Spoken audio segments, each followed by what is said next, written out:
ওয়ালটন মনে হয় ল্যাপটপের ওয়ারেন্টি নামে এখানে স্ক্যামই চালাইতেছে। কেন আমি আপনার একটু বুঝায় বলি। এটা হলো ল্যাপটপের ব্যাক পার্ট অ্যান্ড এটা হইলো ল্যাপটপের মডেল নাম্বার। কথা কিন্তু সেটা না।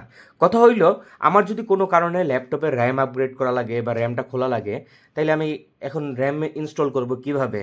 আর সবচেয়ে বড় কথা হইলো এই যে এখানে একটা স্টিকার দিছে না? ভাই এটা যে পাতলা স্টিকার, এটা কিছু হইলেই ছিঁড়া যাবে ভাই।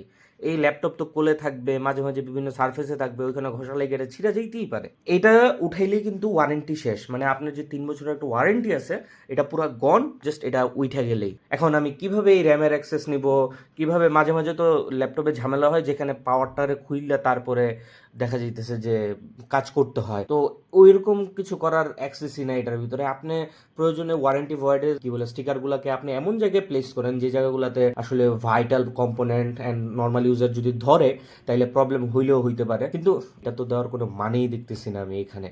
বিশেষ করে এখন হয়তো ল্যাপটপটা খুলতে পারতেছি না, র্যামগুলো খুলতে পারতেছি না, ল্যাপটপটা এখন চালু হইতেছে না। সো এখানে আমার কাছে কোনো অপশন নেই প্রাথমিক ইনভেস্টিগেশন করার যে ল্যাপটপটা আসলে কেন চালু হইতেছে না, এটা ইনভেস্টিগেশন করার কোনো সুযোগই নেই। এখন ডাইরেক্ট এটা ওয়ালটনের কাছে পাঠাইতে হবে, নয়তো আমি ওয়ারেন্টি পাবো না। সো এটা আমার কাছে একটা বিগ হ্যাসেল মনে হইতেছে and kind of a scam.